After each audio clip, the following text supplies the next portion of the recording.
the have-nots, often based upon race. And the system, when they say it's the justice system, you really have to explain it. I always have kind of an asterisk next to that whenever I hear that. So this year, as president of the bar, the timing was just right because what America saw for the first, not for the first time, but couldn't any longer shut their eyes was the knee on the throat of George Floyd. And it became apparent that no longer could there be a sideline. And it really came down to just whether or not you were going to be part of the solution or part of the problem. And the Bar Association was very clear from day one. We came out very early on it that our position was to not only be part of the solution, but help to craft it and lead that. Today, we announced our initiative, which is a long-term initiative. This is not just simply putting out, some letter or declaration saying that we stand in solidarity. We are now calling upon all of our members and anyone who is like-minded, someone who believes in decency and fairness, to join with the bar. We have a 21-day study that's going to get everyone kind of on that same page to understand what the issues are and what the African-American population has been talking about for generations. I mean, this didn't happen with George Floyd. It's happened 400 years ago here in this country. And now we know we cannot take a step back. This has to move forward at all times. And so we really have a very elaborate plan. And I don't want to take too much time because I could talk about it for hours, but I would ask people to look and go to the Cleveland Metropolitan Bar Association's website. You'll see it. And we are looking to collaborate with all individuals and businesses in this town until no one can any longer say that they're treated differently. This is near and dear to my heart, and that's why I said the timing was right. And that's just kind of it. It's one of those things that I'm not going to ever look back in my life and say that I did not do everything I could do. So. Great. Thank you. You answered one of my questions, was whether or not this was only for lawyers or if it was something that was open to the community. So that's great that it's spread to larger Cleveland and Northeast Ohio. So Kareem, I'll come to you next. Can you tell us what is Black Lives Matter? Obviously, I think most of us have heard that term, seen it used as a hashtag, know that the protests that have been happening across the nation and the world are associated with it. What is the group or the organization Black Lives Matter, and how did you lead to it being started in Cleveland? So Black Lives Matter, quite simply, is, a group or organization that, for one, we're first responders.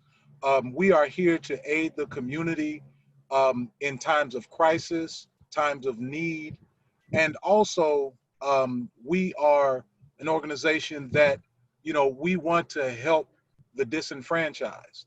We want to give them a voice. We want to help be their voice.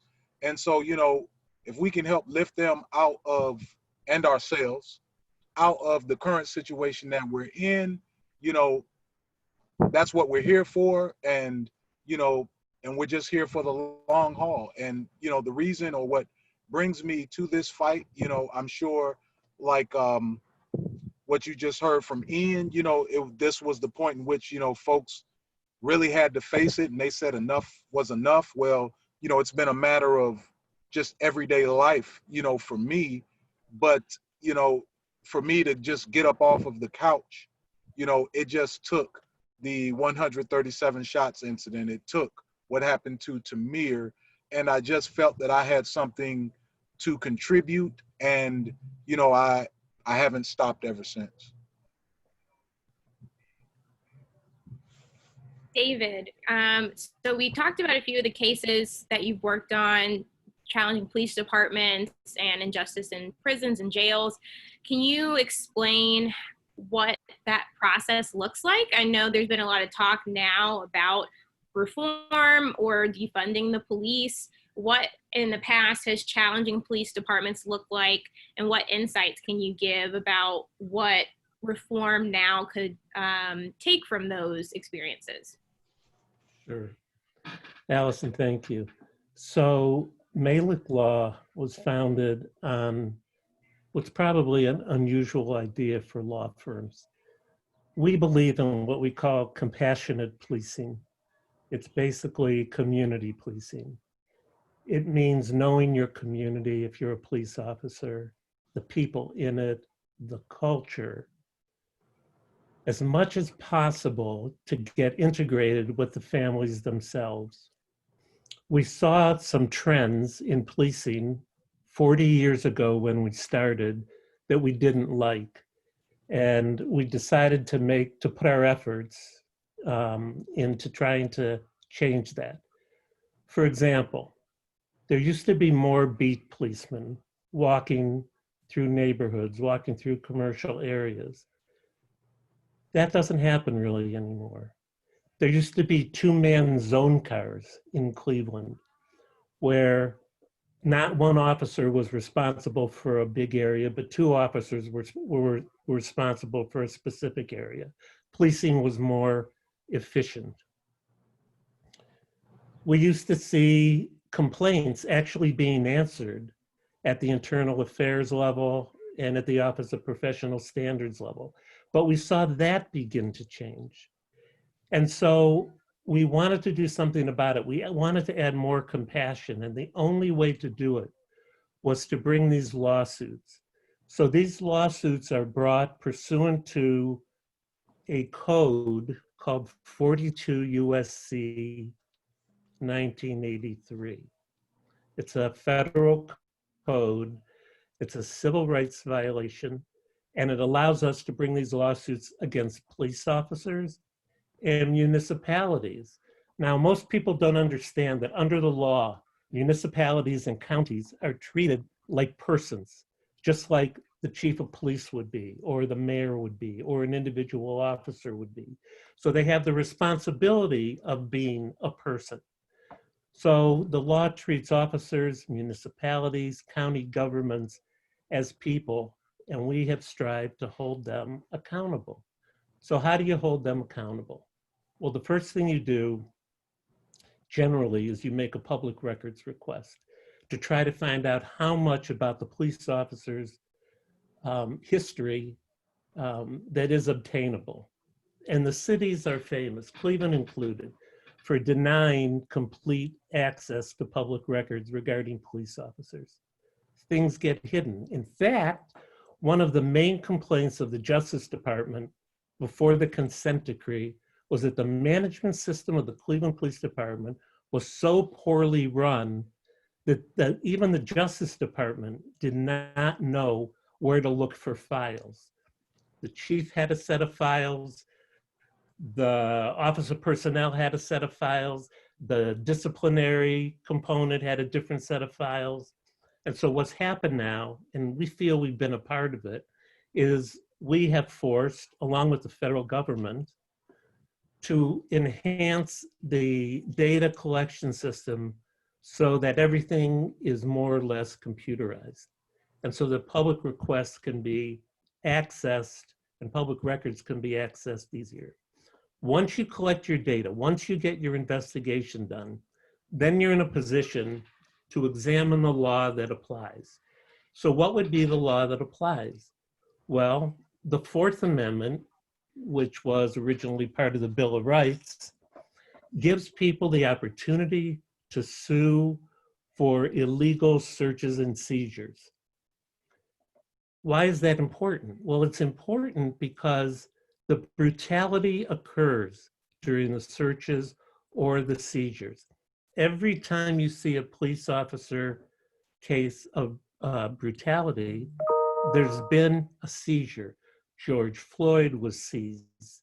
Philandro Castile was seized. Arbery was seized. So on and so forth. So those are all seizures. And you analyze when the seizure began to occur. Believe it or not, a seizure can begin to occur as soon as the officer puts his lights on his patrol car,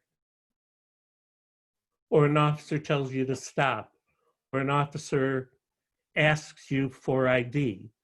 If they want to turn that into a seizure, They can, arguably, from the plaintiff's side, from the lawyer's side, it's a seizure, but many times the officers say, we didn't seize this person, we were just asking for ID. So those kinds of analysis have to be done. The cases generally get filed in federal court, and then you can expect the defenses. What are the defenses? Well, invariably, the officer will say, I felt threatened. I felt the public was going to be threatened. I feared for my life. And we have learned throughout history, throughout the last 40 years, officers can say anything they want with respect to fearing for their life. Well, I thought the car was going to come back.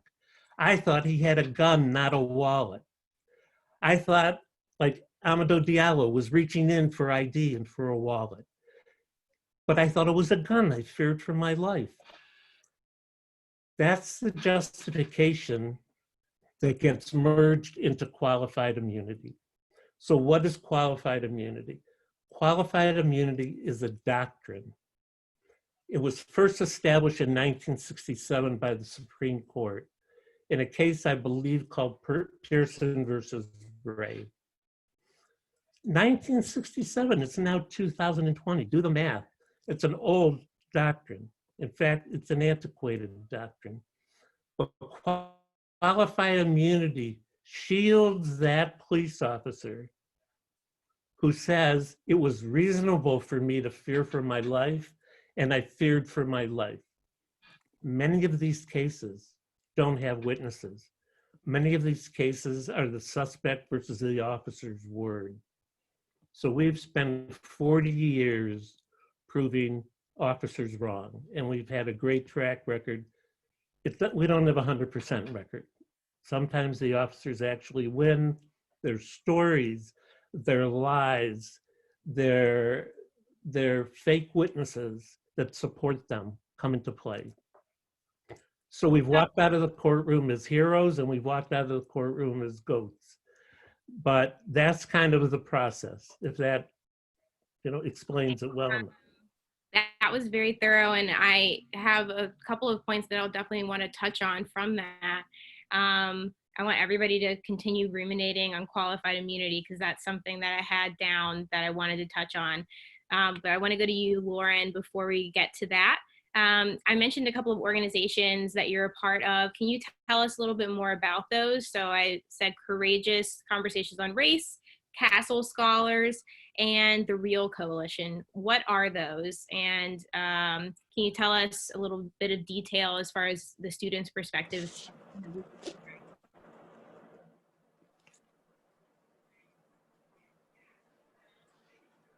I'm sorry, but I can't hear anybody. I don't know what's going on, but I can't hear anyone. Okay. Do you still not hear me? I can't hear. Okay. I thought it might be my AirPods, so I tried to couldn't put them back in because it was halfway into Mr. Malik's explanation of.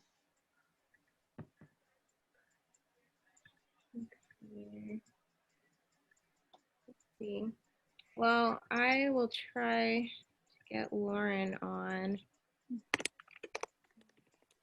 and go on to the next question.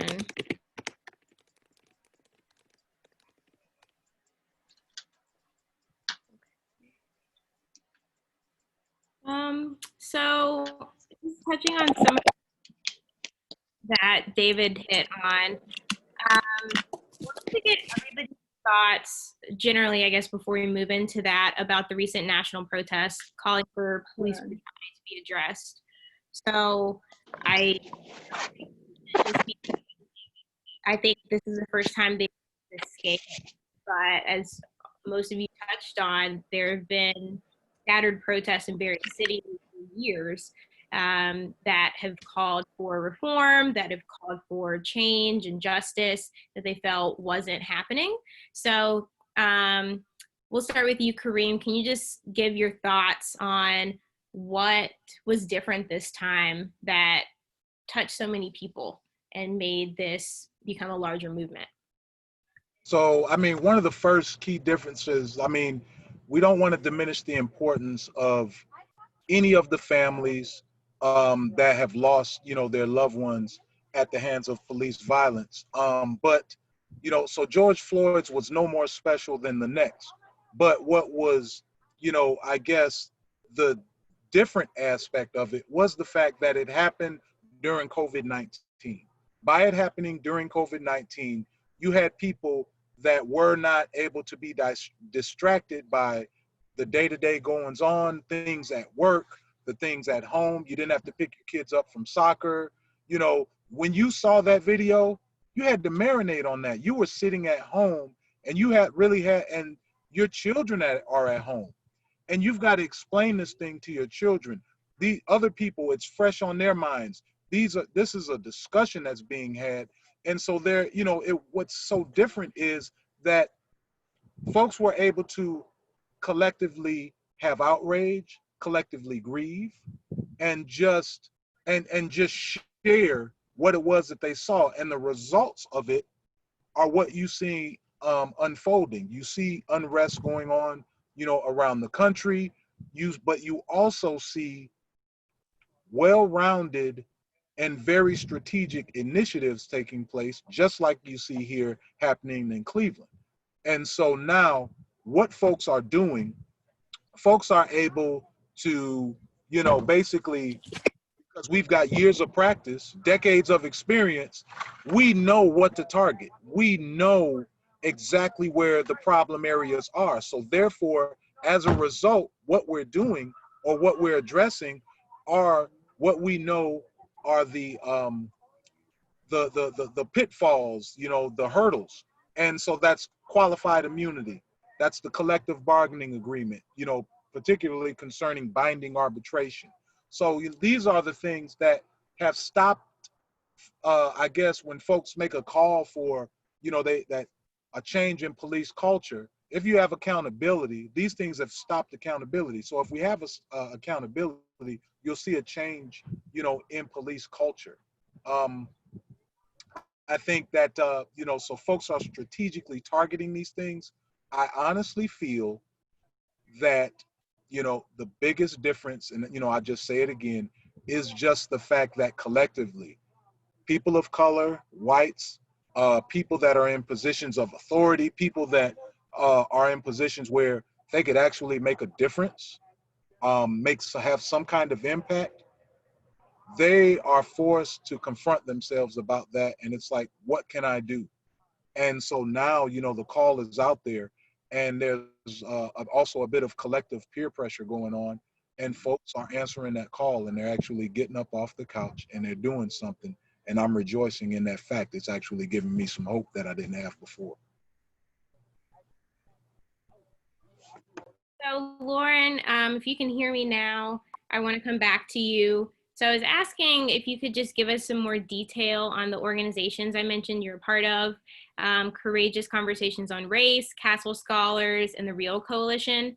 And the question that I posed was what your thoughts are about the recent national protests regarding police brutality. So if you could also just touch on if any mention came from your high school administration, or if the students were involved in any of the protests, if it's reached the next generation, that'd be great. Okay, so I'll start with the first part of your question about the organizations that I'm in. So the first one you mentioned was CCOR, which is Courageous Conversations on Race. And what essentially we do is that, so it's for sophomores through seniors in my school, and we go into freshman classrooms in order to teach them and educate them on race equity and equality and all that stuff. And I'm a part of the leadership portion of the group. So I essentially help make the curriculum that I'm teaching in the classrooms. And we also sometimes go on little field trips, if you will. And we have gone to talk to panels. We have gone on to do little different panels and talk to different board members about our work in the race arena. And so I think the CCOR was very beneficial because I did see some improvement in our school, which is, I'm always happy to see, because that's why I joined, to see improvement, because I live in a very white town. And so to see how many people actually care about race equity is just gives me hope for the rest of the world. And the next organization I'm in, the REAL Coalition stands for Race, Equity, Access, and Leadership. So essentially, it's a board made up of teachers and a few student representatives, which I'm one of, to help increase race equity in our county. So this one isn't just limited to the 9th graders. This organization is for just the county as a whole. So we go and end up talking about different ways how we can help the teachers understand their students of color better and what we're going through. And so I think that also helps make an impact in my community. And the last organization I'm in is Castle Scholars, which I'm not in a leadership position per se, but it's a program posed by our school to help excuse me, I can't talk today. We help improve the education gap for Black and Brown children, so more specifically Black students and Latinos. And so we have specific homerooms that we go to where we have more access to school help, such as math help and English learning skills for those people who don't speak English when they first come to our school. And we get some help, we get free SAT prep and all that stuff. So it's really to just help mend that educational gap that has been there since the beginning of in school. And I think in regards to your second portion of your question about the protests, and we definitely are getting involved. I was just recently at a protest made by, formed by a group of students at my school. I wasn't a part of that group of students, but I ended up going and speaking as a representative. My experience as a Black woman in America. So I think we are getting involved, and a lot of people showed up. We managed to reach around several blocks. We walked from my school all the way down to the police station, and we did an 8-minute and 43-second kneel for George Floyd. We are making an impact, and we want to see some change. Yeah, that's great. I'm really excited to hear about all of the work that the students in your school and you particularly are doing. That's incredible. So I'll come to Ian and tie in your thoughts about the national protest, but also something that David brought up. As a criminal defense attorney, I was just curious. He mentioned that police officers and municipalities are treated as people in the courtroom, but we also got into qualified immunity a bit.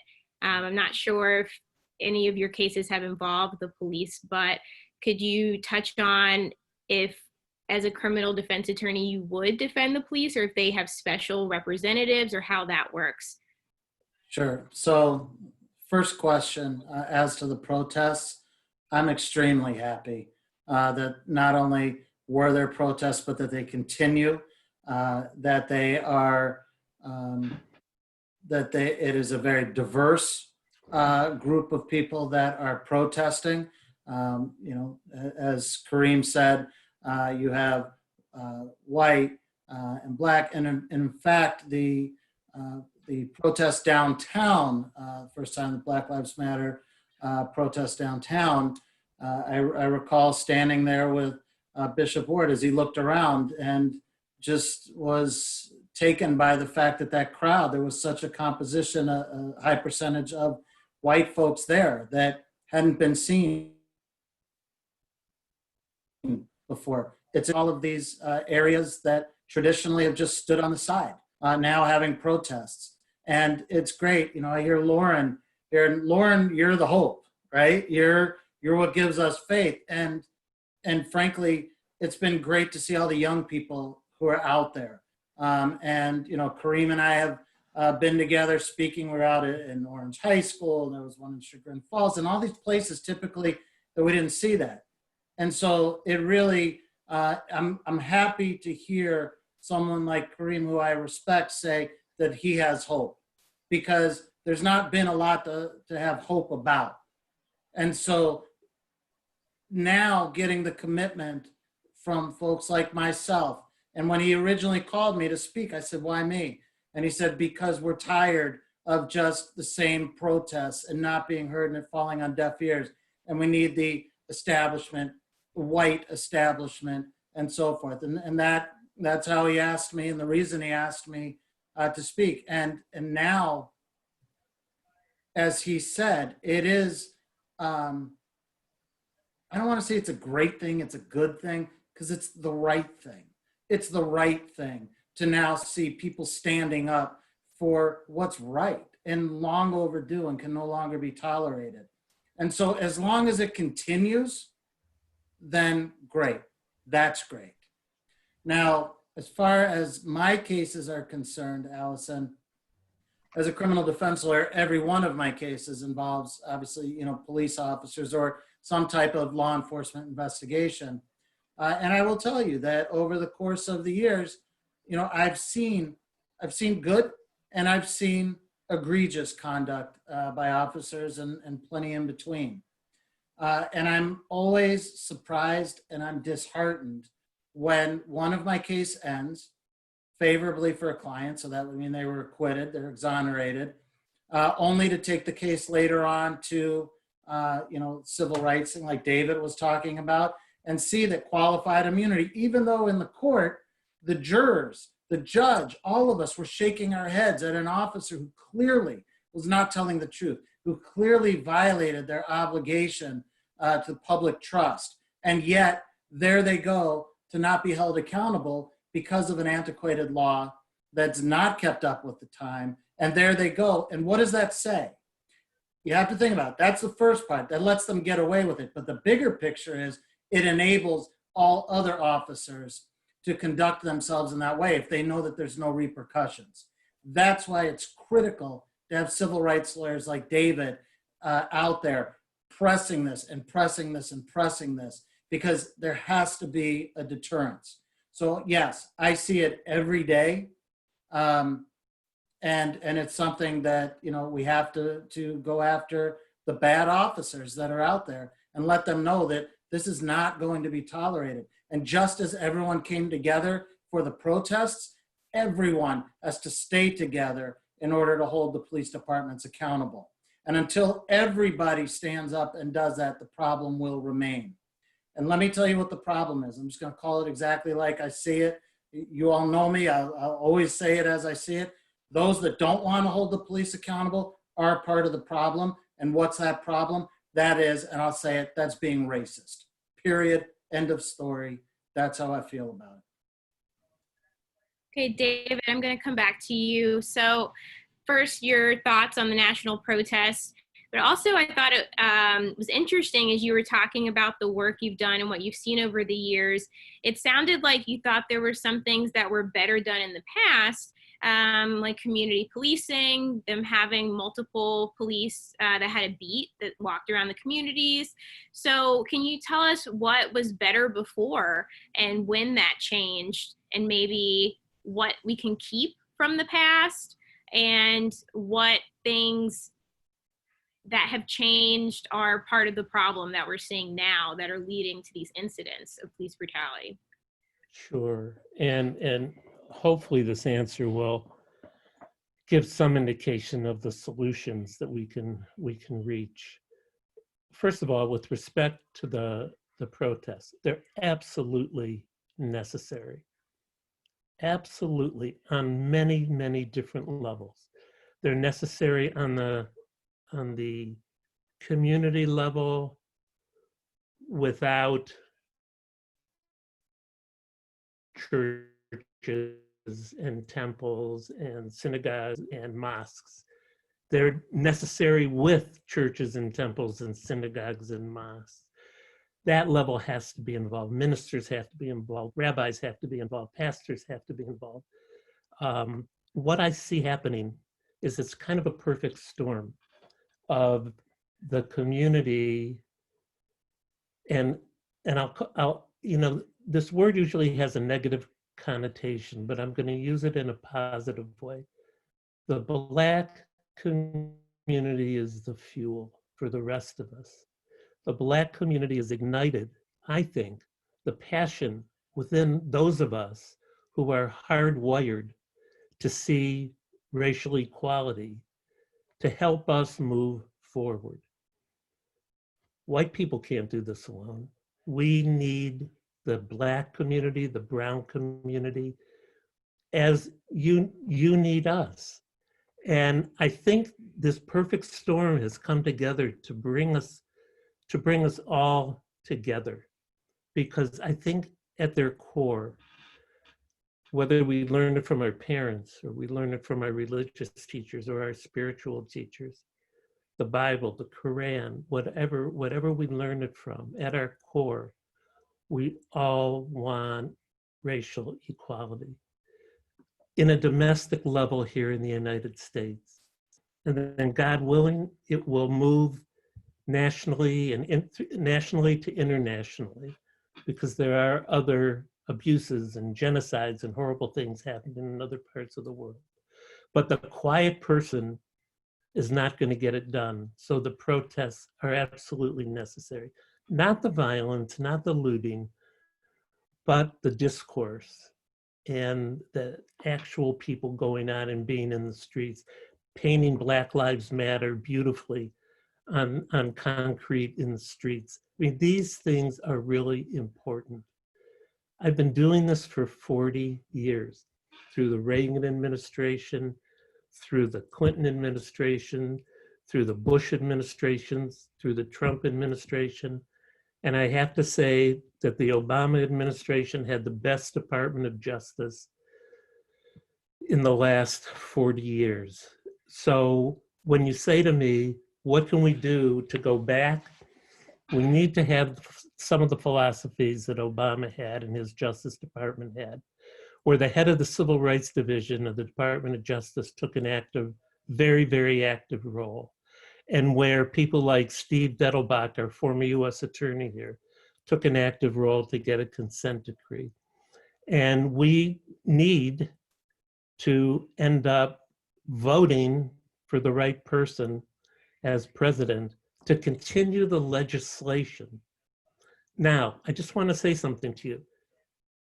I don't want to say it was the first, but one of the most important civil rights acts was the 1964 Civil Rights Act. But what happened 3 years later? After discrimination was outlawed again, qualified immunity went into effect. The conservatives won again 3 years later. That's their pushback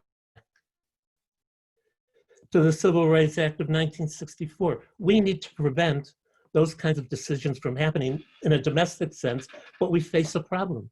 We have conservative judges being appointed to the federal bench. So that's something we need to stop. Now, on a more practical level, on a more local level, yeah, we should go back to two-man police cars. They did away, Chief McGrath did away with the mini stations in the neighborhoods. You used to have a mini station in every district, in every neighborhood. People could go to the mini station, walk in, give a complaint. Officers could respond much quicker. There were two-man police cars. The unions didn't have such a heavy hand in arbitration and in collective bargaining agreements. You know, the unions historically have supported their police officers no matter how wrong they were. You can't tell me that Brelo, who fires 49 shots into a car, should not have been found guilty. I will, this is my personal opinion, and I will disagree with anybody on this who says that that was the right call. So before I lose my cool, I'm going to stop there. Thank you. So I'm going to go to a few questions from the audience. So these are open to all of you. The first ties into a question that I had, but I want to be sure to keep it distinct. So the question asks about your thoughts about Governor DeWine's suggestions around police reform, including that all would-be police officers undergo psychological screening. There's an established statewide database that tracks the use of force incidents, and a mandated, independent, but not internal investigation into all police shootings.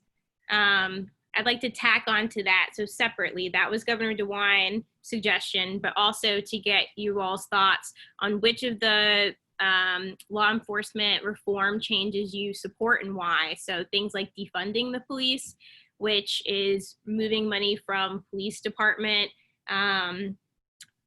budgets to community organization funds, and removing qualified immunity.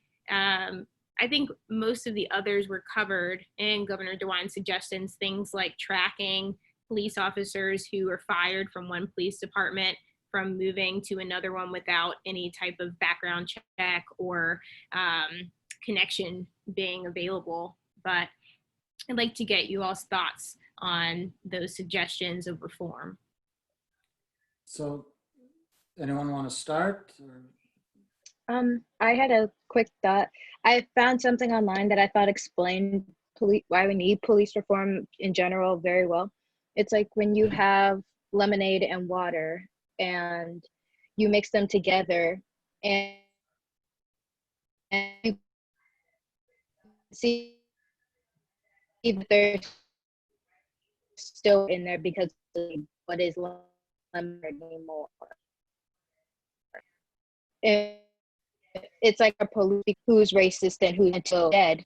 And so that's why we need police reform. And I feel like there's really no, like, it's not an easy way to tell who's racist or who's not, because someone could simply just put what the opposite of what they actually believe on like a psychological test or anything like that and still keep their job. They can still go out and commit hate crimes on Black people just because that's what they believe, but they still have that power because they lied on the form.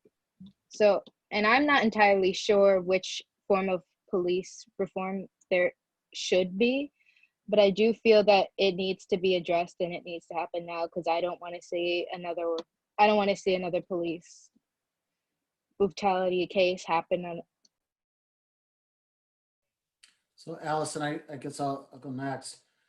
You know, what I've always been troubled with is when I hear about an officer, when we finally hear on the news how many violations they had had and still kept their job, I come back and I say, boy, it must be something to be an officer. If any of us had one violation, two violations, we wouldn't have a job anymore. And yet, some, as we saw with George Floyd, 18. And that person still is allowed to have a gun and make life and death decisions. I'm troubled by that. I'm troubled by the fact that when they are finally disciplined or terminated, they can go somewhere else and have a clean slate. So I'm pleased to see Governor DeWine take those steps at reform. I look forward to seeing, though, what that really means once it's implemented, whether that's binding, what sorts of effects is it really going to have, so at the ground level. Because right now, everybody's saying, yeah, we need reform and so forth, but let's see how it really plays out. But there are certain things, psychological evaluations on the way in and throughout. Constant training on de-escalation, the demilitarization. We see them now looking like they're in theaters of combat just to combat protests. All of these things need to be changed. Reporting to the different jurisdictions if someone has been discharged. And the list goes on and on. The use of force, seems to start at the top anymore instead of the bottom. And just a different type of training. As I said, when we talk about the de-escalating situation, they need to understand how to do that. And one of the things that you also brought up that I think is very important, and Kareem and I have talked about this, and sometimes fairly we have a difference of we both agree that there needs defunding, but perhaps Kareem, we have a little difference in what that may mean. And he'll speak about that, I'm sure, in a moment. But to me, I think that defunding, that term has now been taken and it's been politicized. You know, we heard David talk about the president. The president's running with that right now as a term, saying, oh, we want to scrap the police. Okay. There's nothing wrong with the defunding, and the definition, as I take it, to mean taking some of that resource that we're giving to police departments to fight wars, basically, which is not needed in the community, and put it in other areas: social services, mental health, drug addiction, poverty, all of these things that will automatically drop the rates and the needs for police intervention.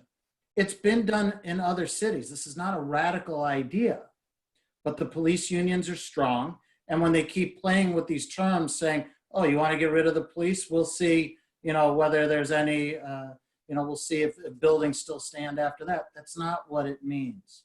And so I think that what I've heard from everyone here is we all have to come together with a strategy to address all of this and really make sure that there is that change. So Governor DeWine, good start, but let's see where it finishes. Because I agree with everything David said, but I just want to comment on one thing that he did say when he said all of us want racial equality. And unfortunately, there are those that don't, and that's just the reality. There are those out there that are the problem and want to remain the problem. And so that's why it is critical for those of us who do want the equality, and I'd like to think that there are more of us, okay, than not. That's why it is imperative that we force these sorts of changes now, so that those who still want to discriminate and see people oppressed don't have all of those tools in their toolbox to inflict the pain that has been going on for generations. So let's see where this ends up. So I'll keep that question on the table about the different reforms that are suggested and get to a few more that have come in.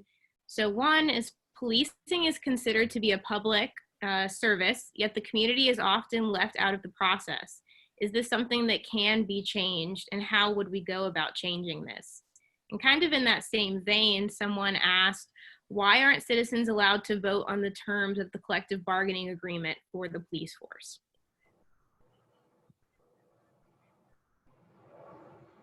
So I'll go there if you don't mind. ahead. With respect to transparency, it's a huge problem in the police department historically. The officers and the supervisors and the commanders, they simply don't want to be transparent. And the law department in the city of Cleveland doesn't want to be transparent either. Kareem, it seems like you had a thought there. So I'm with David on that, but just to, with regard to, just having what was mentioned earlier, just about, community involvement, we have the potential, or have had the potential to have that here in Cleveland with regard to the consent decree, but it seems that there's an unwillingness on the part of our elected officials to actually give us that. So in different portions in which we have community oversight, what that community oversight lacks is, one, do they truly represent the community? Because, these are people, for example, on the CRB, the Citizen or Civilian Review Board, Citizens Review Board, that they're picked by the mayor, they're picked by city council, 5 by mayor, 4 by city council. I don't believe that they will always have my best interest at heart.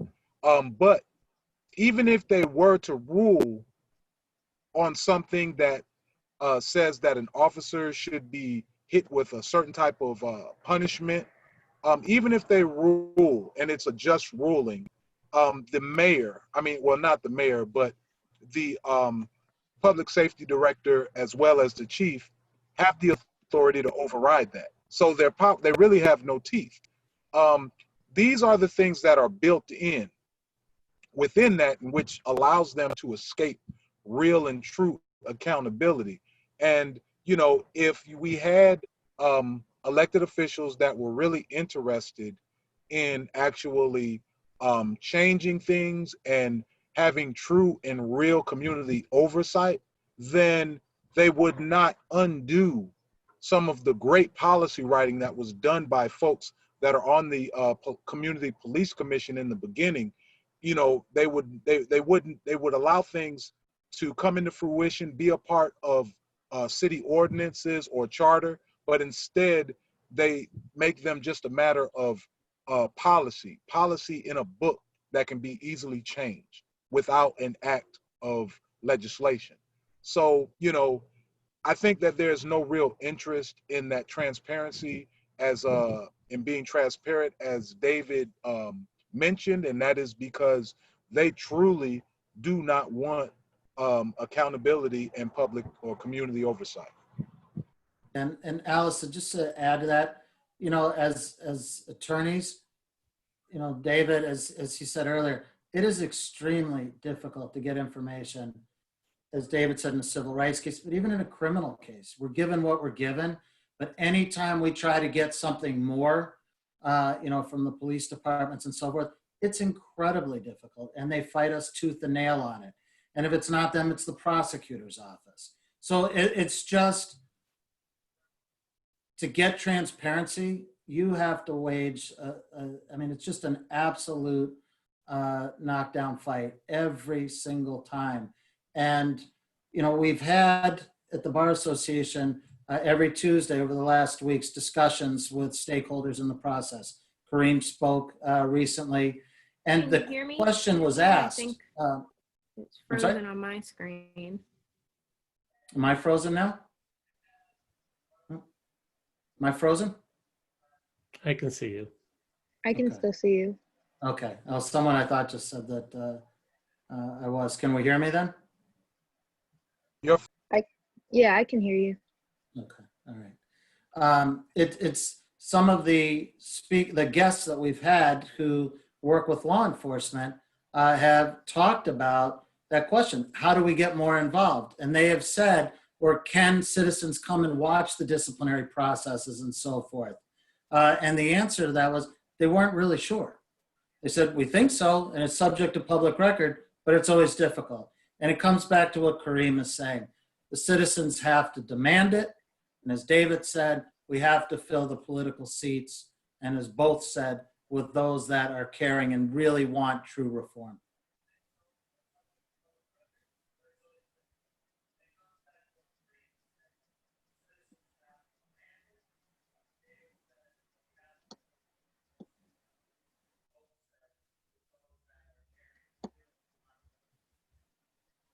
Well, Allison's probably logging on. Lauren, do you or Kareem or David want to, anything that you also want to say? If I could say something in regards to the defunding of police aspect, what I would like to say is, you know, everybody's kind of getting on board. I'm hearing the usual talking points when folks talk about defunding the police. You know, they mention the mental health aspect if there's a call regarding someone in a mental health emergency. But, you know, it's even, you know, just simpler instances like an ordinance like a loud music call. And so someone playing loud music in their car, you know, you don't need, you know, 2 squad cars pulling up on them. You know, you just need a person that can come write a ticket. You know what I mean? And we have meter maids. We have folks that walk around writing tickets. There can be someone who is dispatched on that's on the ready that can come and deal with that. Not someone who's armed with a gun and a taser that's ready to enforce a loud music ordinance. So, you know, they're not coming to a car with a flashlight fishing on a fishing expedition looking for something to that enables them to say, I feared for my life, and they can take a life. And so, you know, I think that, you know, it's in those ways, you know, that in which, you know, if we have that person who is standing in front of an off-ramp, you know, we know oftentimes, we know that that's a person that's seeing hard times. They may be homeless. They may not be. Chances are they have no job. And so there are people that we can employ that act in the capacity of a liaison, a social worker, something along those lines that would be better equipped to deal with those people, get them the help that they need, and they're not there to enforce it, once again, with a taser or, a gun, that can actually, that's lethal. And so I think that, so when we talk about defunding police, we're talking about taking a lot of things out of their purview or their scope of operation. And so as we remove those things, we remove critical funding, and we take that funding because we'll need less law enforcement. And so we take that funding and we channel that funding toward the new agencies or pop-up, jobs that, now are coming into play that are going to serve those particular needs. And I think that that's what folks really need to concentrate on and really understand in regards to what we're talking about. And in doing so, what we effectively do is change policing as we know it. And so therefore, it is a defunding or ending of police because it's an ending of police as we know it.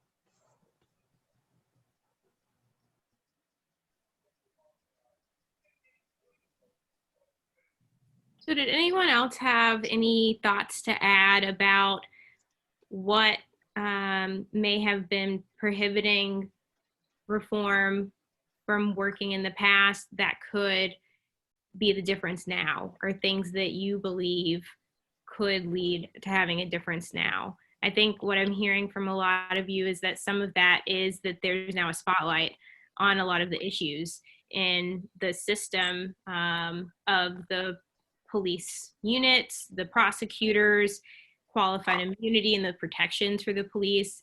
So I guess we'll end on a note of asking what your thoughts are on if now will really lead to change, if there will be a difference. I have hope, and I think that all of this now is going to make a difference, because even though we've been saying everything for years, like at least for me personally and for everyone who's been doing this work for a long time, we've been saying the same things constantly year after year, but no one's really listening until this sudden outburst with George Floyd. And now some people are just doing it because, oh, it's on their Twitter feed, or, oh, it's on my Instagram, everyone's doing it. But no, I think even if they are doing it for that reason, they're drawing attention to it whether they want to or not. They're drawing attention to it by posting those black screens. But we are doing more than just posting black screens. We're making a difference. We're raising our voices, and we're drawing more attention to the issue. So I think this may impact some change, because if they don't listen to protests during a global pandemic, then I don't know what they're going to listen to. So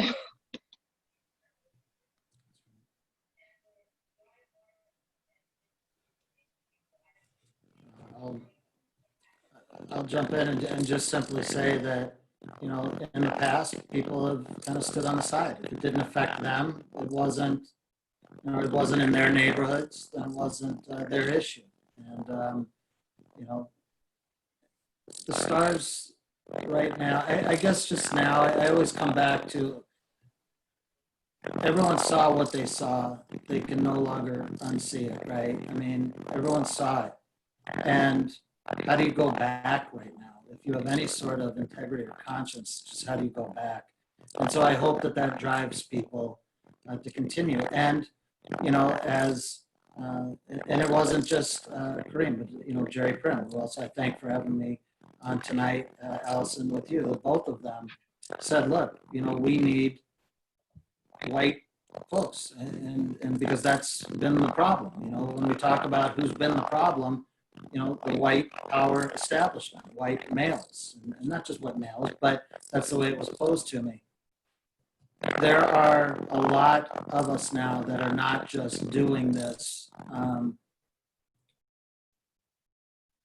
as kind of because it's kind of a popular thing to do, but there are a lot of friends in the community now who realize that this is that time, who recognize that this is making sure that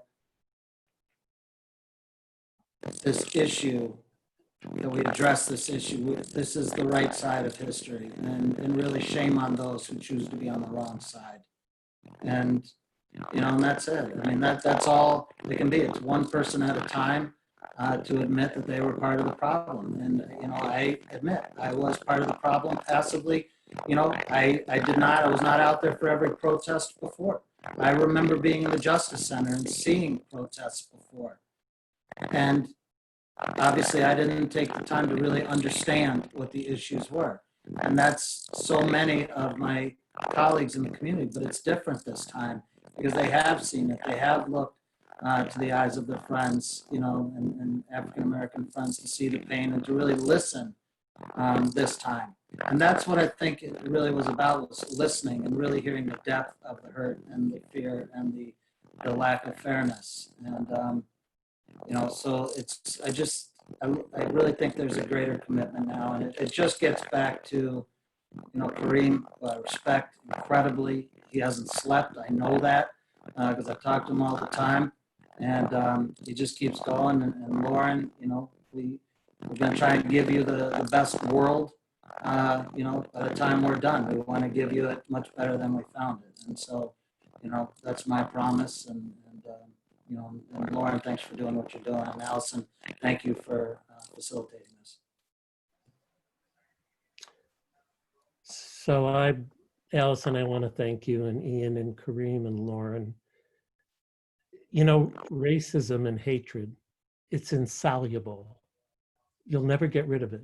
All you can do is manage it, which is why the protests are so important. I think we need to be making plans for what's going to happen this winter when we can't necessarily walk around the streets as carefree. And I think that's part of what the solution, which is planning, advanced planning. I can tell you within the police department, we all focus and put a microscopic view on the officer in the street, the patrol officer, but they are bad actors because their supervisors let them get away with it and have let them get away with it. So the supervisory staff in every police department nationwide needs to be held accountable. And if I had my way, I would bring back the mini stations in the community. But Kareem is right.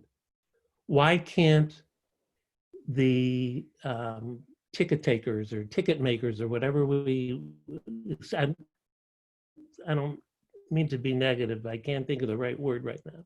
For the people that write tickets, why can't they be in the mini stations if officers can't? They should be. They should be interacting with the community. Tanisha Anderson's case was a wellness check. She was having a mental episode. That's public knowledge. They brought guns and handcuffs and batons and everything else to a wellness check. And I'll tell you firsthand, when I deposed those officers, the most striking thing, every one of them, there was, in my opinion, no remorse. How can you not have remorse? So I'll go back to what I said in the beginning. We need to bring back good policing, but it needs to be compassionate policing. Thank you. Okay, well, thank you everybody for coming and joining this conversation. I think it's a very important group to get different perspectives, different backgrounds and training and different generations together to hear thoughts and also what you're talking about with your networks, what the different groups are planning and thinking for the future. So thank you all for taking the time out to come and be a part of this discussion. I agree with you that I'm interested to see what steps are taken from here and what we can look forward to in the future for actual change and progress. So thank you all. Thank you, Allison. Thank you.